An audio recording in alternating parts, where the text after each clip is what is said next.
Welcome to Dear Diaspora, a podcast celebrating the African diaspora and the changemakers, innovators, and entrepreneurs working to make our world a better one to live in.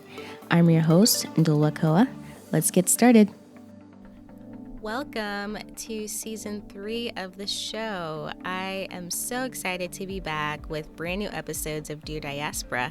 If you are a new listener, thank you so much for tuning in. I really hope you enjoy the content and the episodes. And be sure to follow the podcast on social media at Dear Diaspora for daily updates and inspirational content. So you've probably noticed that today's episode is out on a Tuesday and not a Sunday like I've been doing for the past year or so. I've been doing some work to grow Dear Diaspora's audience, and the numbers show that episodes released during the week usually perform better. So I'm switching things up a bit and seeing how things go. Before introducing the next guest, there are a few things I'd like to touch on. So, over the last few weeks, we've witnessed the Nigerian youth-led movement to end SARS gain global attention. If you haven't heard of SARS, SARS was Nigeria's special anti-kidnapping and robbery squad that was notorious for its abuses, including but not limited to profiling, harassment, excessive use of force, rape, and even murder. So protests began really as a plea to disband SARS, and they quickly turned into a push for police reform and good governance.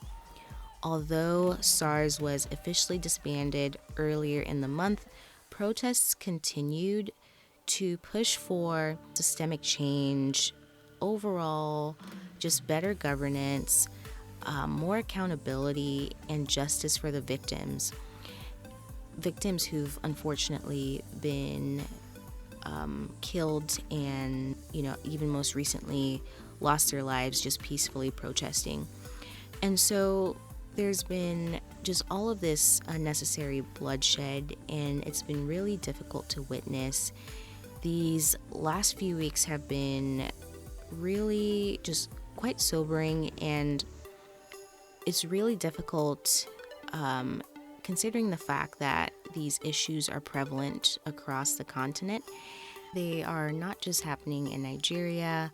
Police brutality is a global issue, as many of us know, here in the US and pretty much wherever there are Black and brown marginalized people.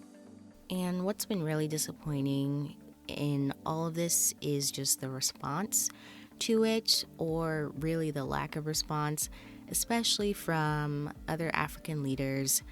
And it really just shows that many of them are concerned with just maintaining the status quo, not shaking things up, and staying in power. It really just gives you just a grim look on African leadership in its current state.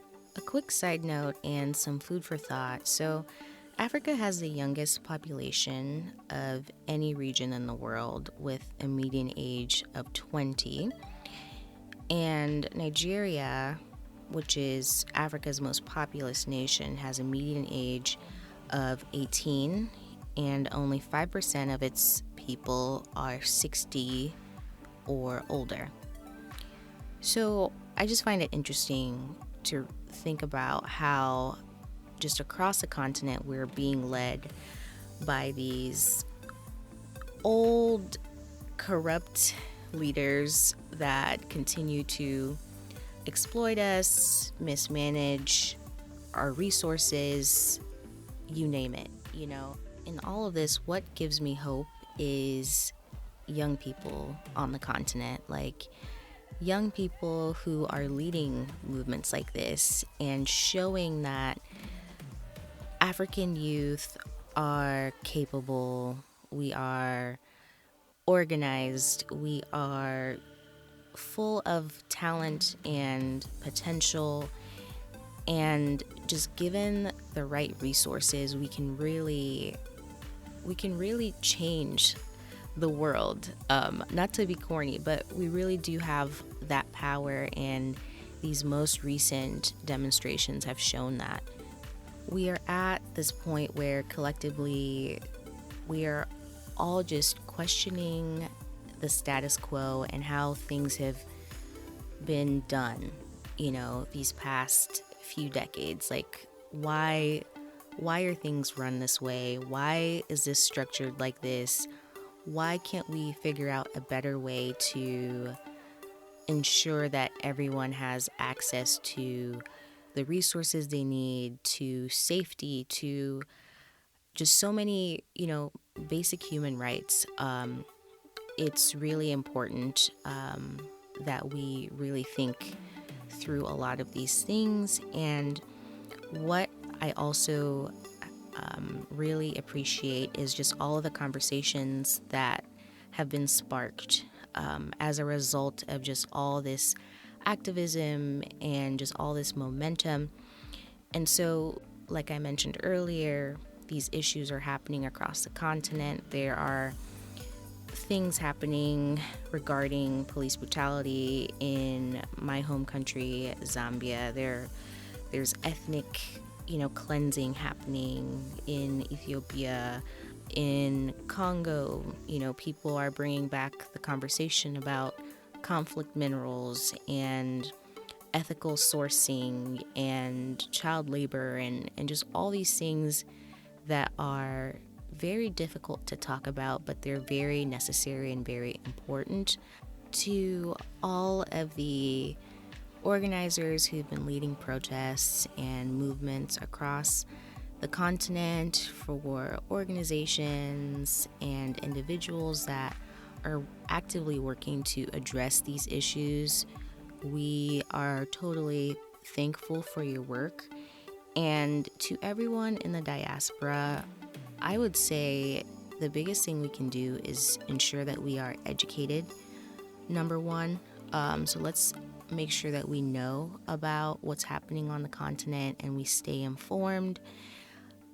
Number two, I would say identify people who are actually leading these movements and leading organizations affecting change.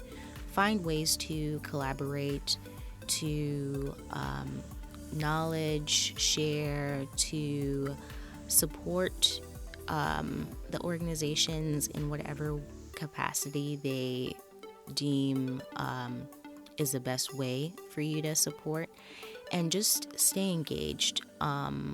Our voices in the diaspora are super important because oftentimes we have access to just more resources, and we have the ability to just really amplify what's already happening on the continent.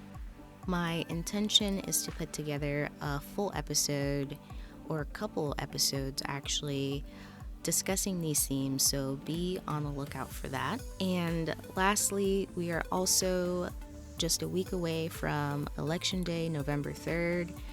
There is a lot at stake, so if you are able and eligible to vote, please do so, and do so early if you can. My goal is to vote by the end of the week so I can relax and not have to stress about it next week. But if you are not able to vote until November 3rd, that is fine also. It's just really important to figure out your plan before it's too late. And also ensure that your friends, your family, everyone has a plan and is going to be ready to cast their ballot next week. Alright, so before we get into the episode, I am so excited to share that there's now a way you can officially support the show. Dear Diaspora is now on Patreon. Patreon allows you to support your favorite content creators, and in exchange, you get exclusive content only available to you via the Patreon platform. I'll be putting out bonus episodes and video interviews on there, and you also get access to podcast merch and opportunities to become a part of the show by either becoming a guest contributor or a guest collaborator. I would love your support as I continue to grow the show, so please visit patreon.com/Dear Diaspora. That's patreon.com/Dear Diaspora, or check out the link in the show notes to learn more and become a patron today. Today's episode is brought to you by Certified Africa. If you are interested in returning to, investing in, or visiting the continent, Ghana is such a wonderful place to start. That's why I'm so happy to partner with Certified Africa, a company that specializes in unique travel experiences that connect Black travelers to movers and shakers on the African continent. This December, I'll be heading to Accra, Ghana for Certified Africa's New Year's Eve in the Motherland Beyond the Return experience, and I'd love for you to join us. There will be opportunities to network with entrepreneurs, meaningful cultural experiences, and much more. Check out the show notes for more information or visit DearDiasporaShow.com to learn more. Oh, and using discount code Dear Diaspora gets you 10% off the entire trip. Now, back to the show. For today's episode, I had a great conversation with Dan Kihanya. Dan is the founder of Founders Unfound, a media project created to tell the stories of exceptional entrepreneurs and tech founders from underrepresented backgrounds, starting with founders of African descent. Dan was born in the U.S. to a Kenyan father and an American mother, and during our conversation, we talk about his upbringing in Boston, Massachusetts, and how he navigated his Kenyan-American identity. We also dive into his entrepreneurial experience. So after getting his undergrad in engineering and his MBA from UC Berkeley, he immediately just knew that he wanted to be a problem solver, and he got started in various entrepreneurial endeavors right away. He has served as a co-founder, an early executive, an investor, and an advisor, and he's currently serving as the head of marketing and strategy at Wizely. Dan is super passionate about supporting the early entrepreneur, and during our conversation, we discussed some of the biggest mistakes early entrepreneurs make and how to start a business in this current environment. We talk about his experience building a product specifically for an emerging market, which was super interesting, what inspired him to get started with Founders Unfound, and what really excites him about Africa's future. So what I really love and appreciate about entrepreneurship is its ability to solve some of the most pressing issues that we face. Later on in the conversation, Dan mentions how Africa's inherent hustle factor makes it really ideal for entrepreneurship because there isn't a traditional corporate track like there is in, for instance, the US.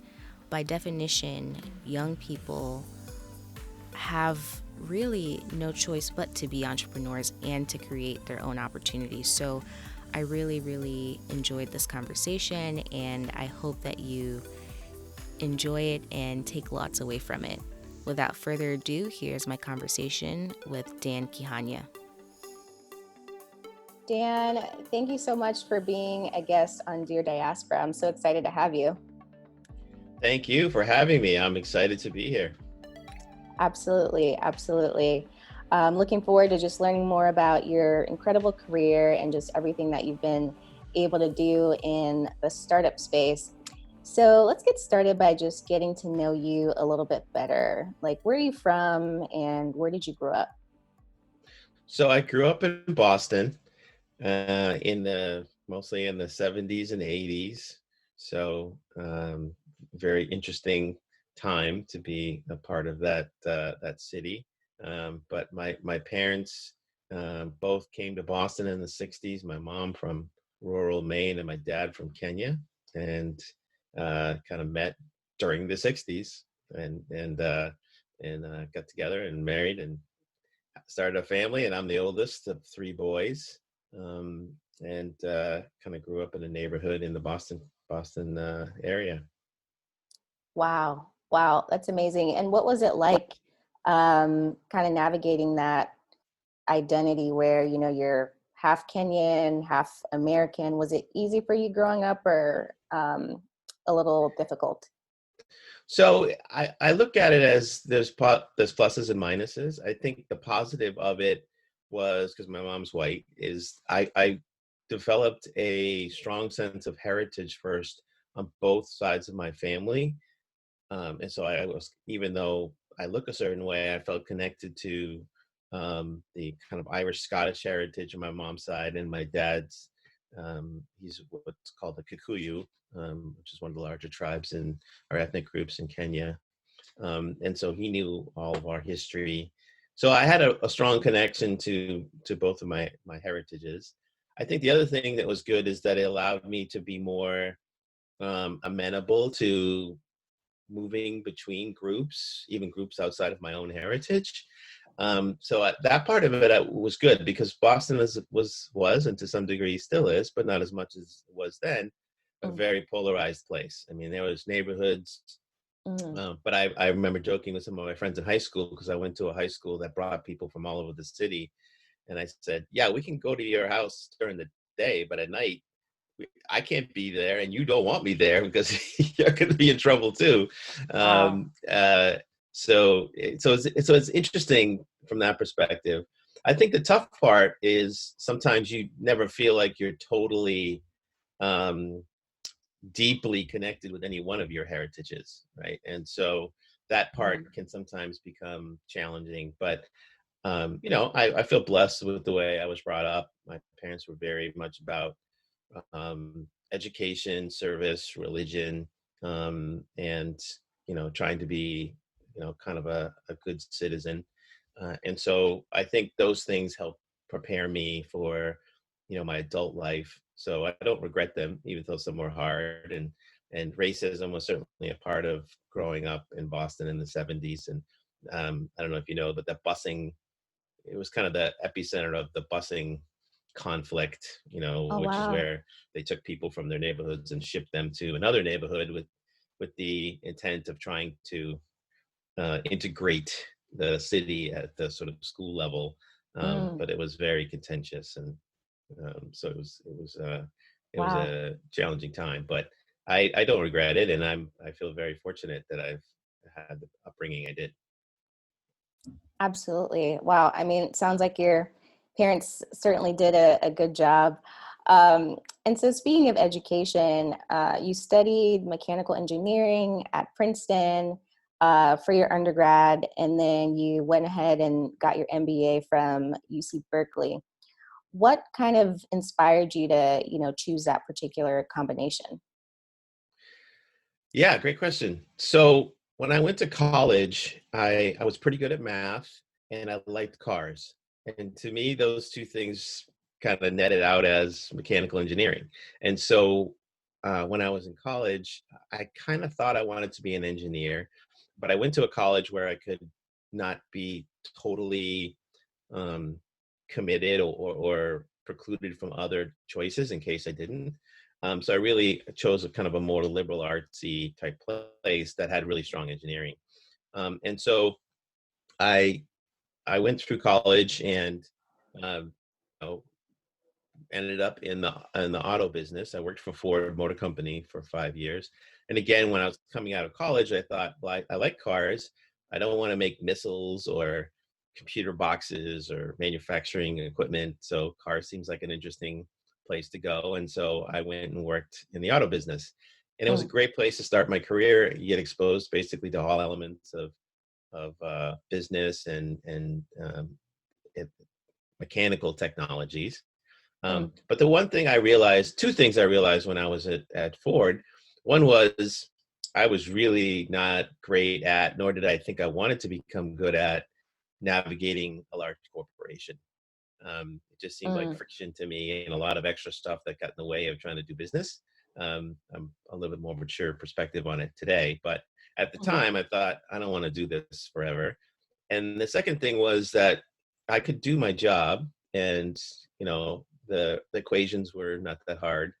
But the people who were really great engineers saw the world in a way that I didn't see. And Mm. I said to myself, I was constantly trying to check in on, why are we doing strategy? Is there a cost element to this? And how do we choose our vendors? And all the things that sort of gravitate into more the business and operation side of things. And so those two things kind of led me to thinking, well, maybe I'll go get a business degree, Mm. and maybe I'll do it with the expectation of becoming an entrepreneur, because entrepreneurs, they're their own bosses. They don't have to listen to anybody. This was, again, my naive view of things. And the business side was just like, I just instinctively felt myself asking those kinds of questions. So I thought, let me go get some skills under my belt that help me to answer those questions. And so that led me to choosing Berkeley, which is in the middle of Silicon Valley. So I thought, I'll learn a lot about entrepreneurship there, and I'll get my business degree. And so that's kind of how I made the transition from engineering into business. Wow. Wow. That's amazing. And, after getting your MBA, at what point did you know like entrepreneurship was like the right path for you? Yeah, so it's interesting because, like I said, I kind of thought that's what I wanted to do, but naively and kind of wrongly, the conclusion of doing entrepreneurship, was answering a question that was not the right question. So when I got to Berkeley, it was in the mid 90s.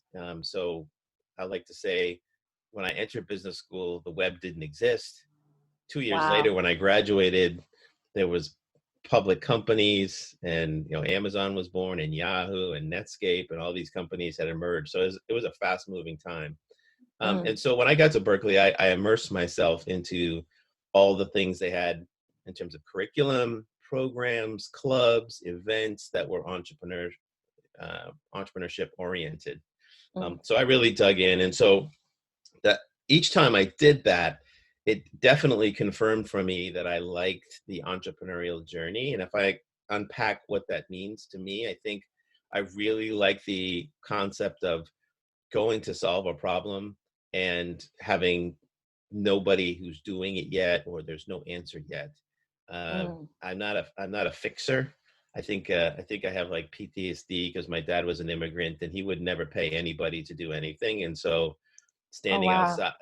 outside, 12 years old in the cold, the snow, holding a wrench and a flashlight for him, or he's working on the engine, just sort of, I think, scarred me to some degree. So I like to create Wow. things from scratch, and entrepreneurs do that. They address problems that exist, but they create innovative solutions to that. So I was really gravitating to that, and I think it's because that's kind of my natural inclination. And so when I was in school, like I said, I went through all these entrepreneurial exposures and kind of confirmed that's what I wanted to do. Even the summer between my first and second year, I worked for a 3-person company.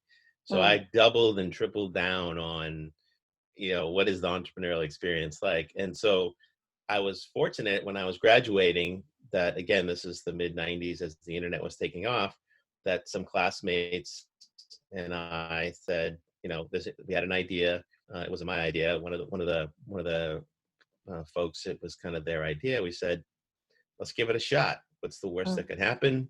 We can all go get jobs if it doesn't work out. And we all have our degrees, so there's opportunities to go get employment if that's what we end up having to do. But let's give it a shot. And so we founded a company right out of school. Wow, that's incredible. And just even like looking through your LinkedIn, your experience is just super impressive. You've been like a co-founder, you've been a mentor, advisor, investor, and you really seem to be like passionate about mentoring like the early entrepreneur. Mhm. What would you say is like one of the biggest mistakes early entrepreneurs make from what you've just observed over the years? I think there's really two sides to the same coin, and it's a little bit nuanced maybe. But the first is overestimating how far along they are.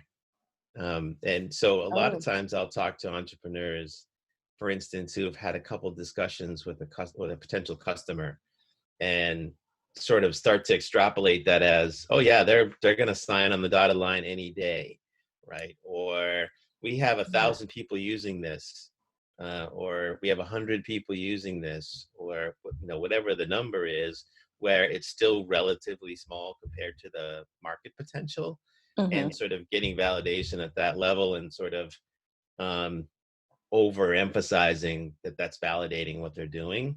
And so I definitely am a proponent of constantly questioning until the answer is yes, and there's an affirmative. So I think that's one thing. But the other thing, I think the other side of the coin is underestimating their ability to make progress with few resources. And so I think a lot of times entrepreneurs get stuck in this trap. Like, I want to create something, even if it's just a MVP, a minimum viable product, so I can get it in front of customers, so they can say, yeah, this is great. And then I could go and prove that, and then take that to an investor and say, hey, look, but I need the money from the investor to build that. So I'm in this chicken and egg trap where I can't necessarily, figure out how to do that. And I think a lot of times entrepreneurs kind of get stuck in that mindset, especially if they come from corporations where resources are abundant, so to speak, right? And so they're used to having teams of people working on something, or dedicated employees, right? And so I think the idea of being, hustling and trying to get the confirmation, can you do things just by creating a landing page that outlines the concept that you want to offer to customers, and get responses from that, right? Can you do things where you build a small thing on your own, that's the core of what you're trying to do, and maybe it's not the full product, maybe it's not the answer, right? I mean, the Airbnb story is famous for the founders literally went to every host when they started, right? And they took the pictures. They went into the guise of, like, we're going to take the pictures of your place, so when they get put up, they're good pictures. But they would talk to the hosts, they would engage with them, right? They would understand the issues, the challenges that they had to address, right? And so that was not obviously the scalable way to build a host network, but but they were able to get a lot of proof points. They were able to get a lot of validation, a lot of understanding and insights. And so I think those are the two things I think I see. If I had to boil it down, there's this overestimation of where you are. Because again, it's like saying, well, I just got into college. Woohoo. It's like that took some effort, but okay, but by the way, now you have 4 years of academic work you have to do. Exactly. Right. And so I think sometimes people kind of get, they convince themselves that they're farther along. So those are probably the two things I would say, to try and do as much with what you have, to prove that you have a good idea, that you're answering a problem and that customers want it and or would pay for it. And there's never a you're there. Just keep trying to push that validation and reach more people and so forth. Wow, that's such great advice. Yeah, being able to do all that you can to validate your idea is just super important. And you kind of answered the next question, which is, I was going to say, what's one piece of advice you'd give to someone that's looking to, build something, especially in this like current environment? So this is controversial sometimes, but I firmly believe having a co-founder is so important. There are many people who build companies as solo founders, and I applaud them, but it is such a hard journey. Every decision that's being made, from what's the color of our logo to, do we accept this agreement from this partner, all goes through your mind. And the cognitive overload is tremendous. Yeah, some people can, have kind of superhuman capabilities on that front, but I can guarantee that it's exhausting. And at some point it becomes very, very challenging. So it's never easy, because it's like saying, okay, you should go out and get married, right? And check that box before you start your company. But that's, so it's a hard thing to do.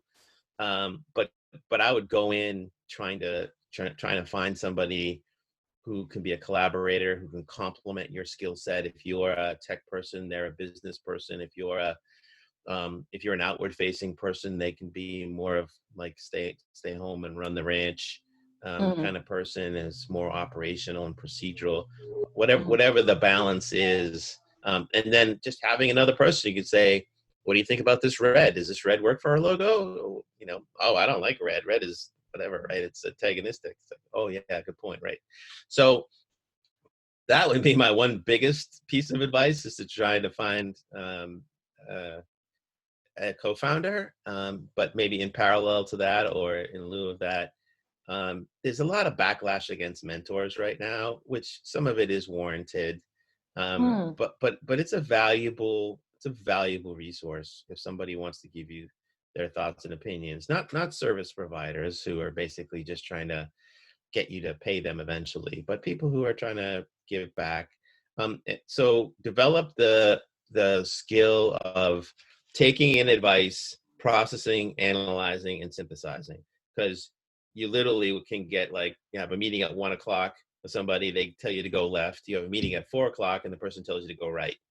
And they both have sound arguments or sound cases around why you should go those directions.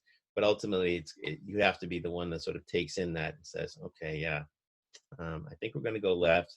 I appreciate why that person said go right, but I think we're going to go left. So those are two things that I think are pretty critical. I guess if I could add one more, it would be the two things you're always doing is, as an entrepreneur, is you're always hiring. So you may not have an open rec, but you're always trying to find talent. So you're at an event or a conference, or you're on a call or a panel, and somebody asks you a really good question, like, oh wow, that was pretty smart. Maybe get to know them, maybe keep them in the loop of what's going on in your company. So when you have a role that they fit, you can go right back at them and say, hey, it's been great. We've been keeping in touch. And remember, I planted that seed for, we need a CTO and so forth. So, and the other thing is really, you're trying to stay ahead of where you are as a company. And that's hard. What I mean by that is, the farther you get as a company, the more people you're going to have who run the day-to-day. And your job then is to look around corners and see the future. When do we need money? Do we need to raise money again? What does that look like? What's our growth going to be? Are there new markets that we're going to think about entering? All of those things become part of the job. So developing that skill set of trying to think ahead is important. Wow, that is some solid advice. And over the last couple of years, I would say I've noticed a lot of us, I'm saying like Black folks, a lot of us, start as solo founders, and I can see the reasons, why, but then it's like when you really learn about what it really takes to build a company or, a scalable company, it's like doing it alone is just so difficult. It's hard. So, very hard. Yeah. So being able to find that person that, complements your skill set and can really like add to, your company, especially earlier on, I think is super important. So thank you for that solid piece of advice. And so you co-developed India's first coalition loyalty program called iMint, and now it's owned by American Express Payback. What surprised you about building a product specifically for India, a market that's, considered emerging? Yeah, great question. So my current startup is also India-based and focused on the Indian market, and called Wizely, and it's a kind of a mobile banking financial wellness experience. And one of the things so my background in the entrepreneurial world has been around rewards and loyalty.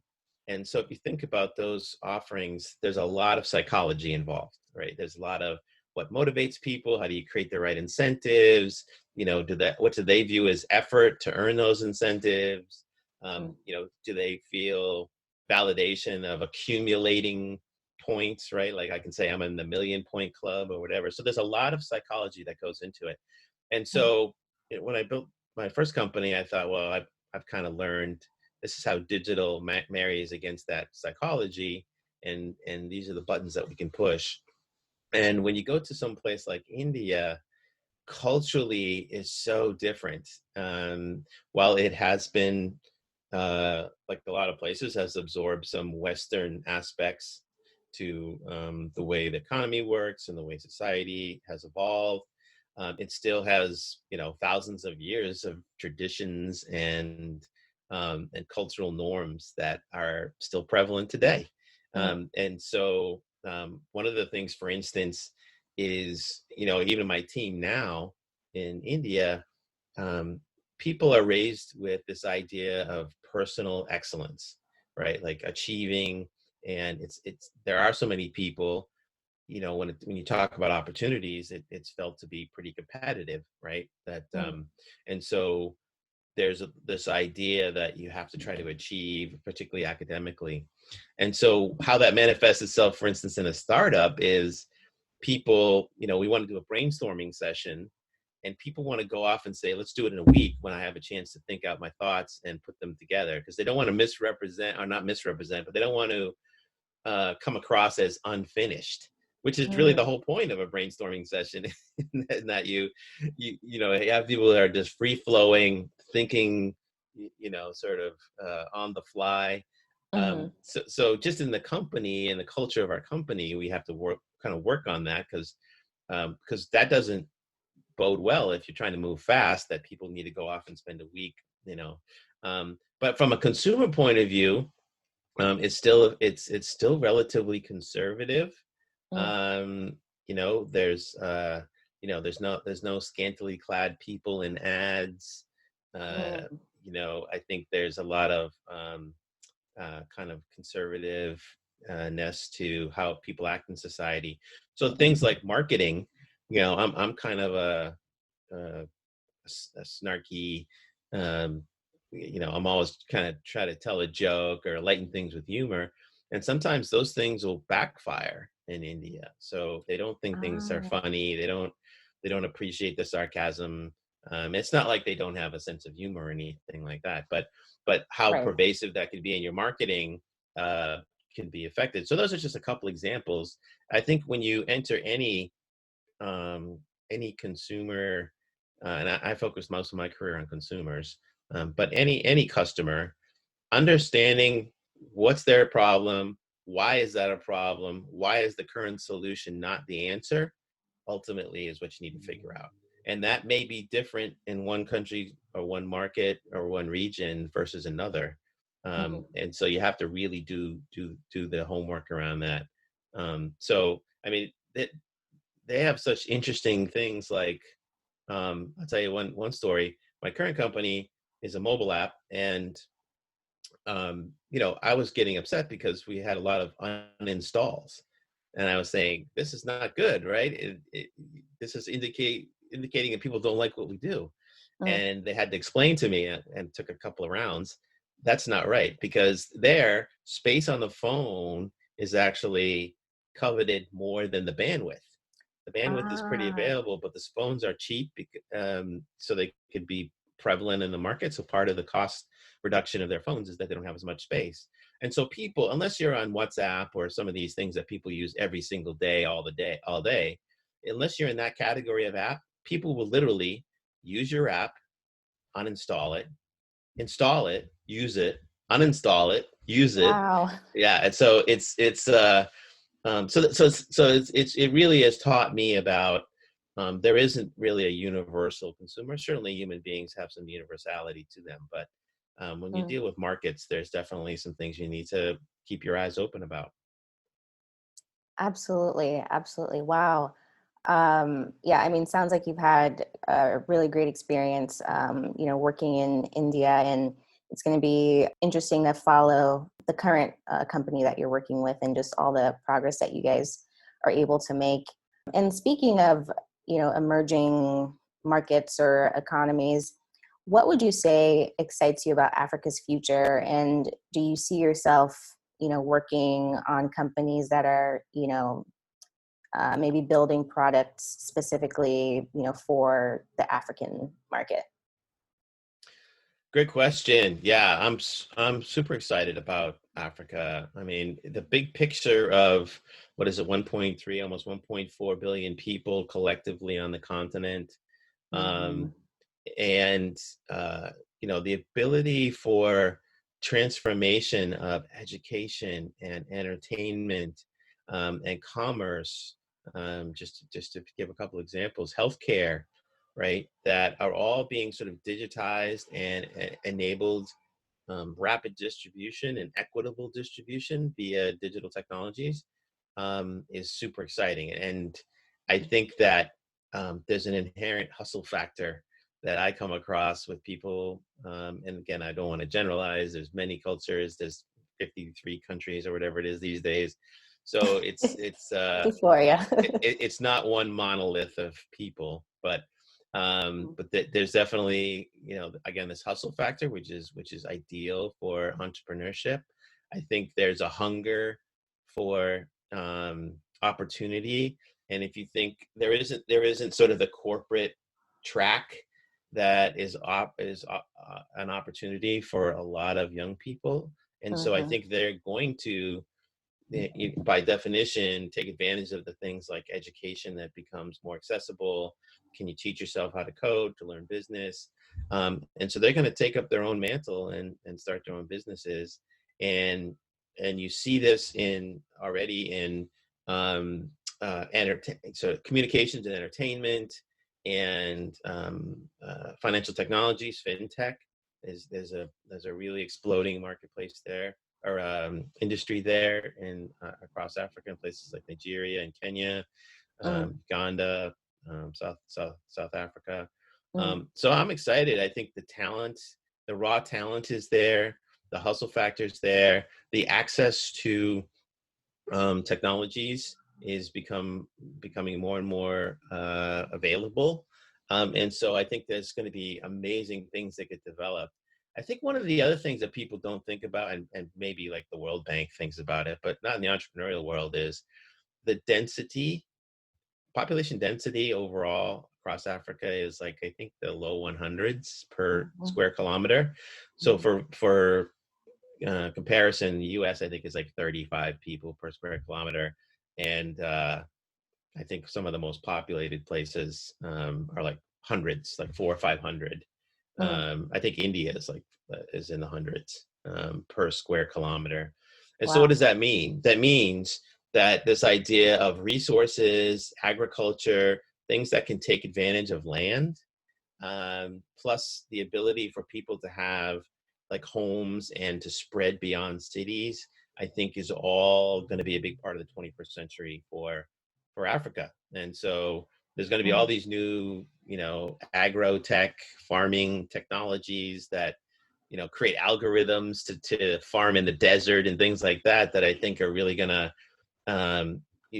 put Africa at this place where it's going to be both economically and impact wise. So I'm super excited. I'm trying to figure out the best ways for me to get involved. I try to, like, as you mentioned, I do a lot of mentorship. I'm trying to showcase people on my podcast as well. Again, we try to look for people who are from the African diaspora as well, because again, those stories are emerging and are great. And then finally, I'll look to see if I can have impact as an investor as well. But I think I'm bullish, very bullish on Africa in general. Awesome. Awesome. Wow. Thank you for that.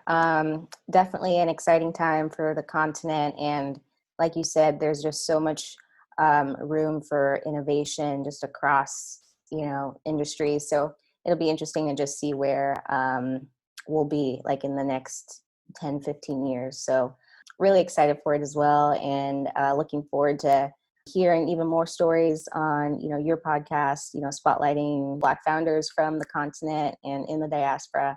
And then also, if you get to a point where you're mentoring startups and that sort of thing, I think that'll be really impactful as well. So Thank you so much, Dan. It was great chatting with you and learning a bit more about your work, your passions, and yeah, thank you so much. Yeah, thank you. And thank you for what you're doing. This is a great podcast, and it's helping to tell the stories and get the word out about all the great things that are happening, both with amazing individuals and as a community across the diaspora. Be sure to check out the Founders Unfound podcast wherever you listen to podcasts. Dan has such great stories and really just phenomenal entrepreneurs from the continent and across the diaspora, so be sure to tune in and check it out. Today's episode is brought to you by Certified Africa. If you are interested in returning to, investing in, or visiting the continent, Ghana is such a wonderful place to start. That's why I'm so happy to partner with Certified Africa, a company that specializes in unique travel experiences that connect Black travelers to movers and shakers on the African continent. This December, I'll be heading to Accra, Ghana for Certified Africa's New Year's Eve in the Motherland Beyond the Return experience, and I'd love for you to join us. There will be opportunities to network with entrepreneurs, meaningful cultural experiences, and much more. Check out the show notes for more information or visit DearDiasporaShow.com to learn more. Oh, and using discount code DearDiaspora gets you 10% off the entire trip. Thanks for listening to Dear Diaspora. If you like what you hear, please rate the show and leave us a review. If you really like what you hear, become an official supporter of the show by visiting patreon.com/Dear Diaspora. Appreciate you tuning in, and we'll talk to you next week.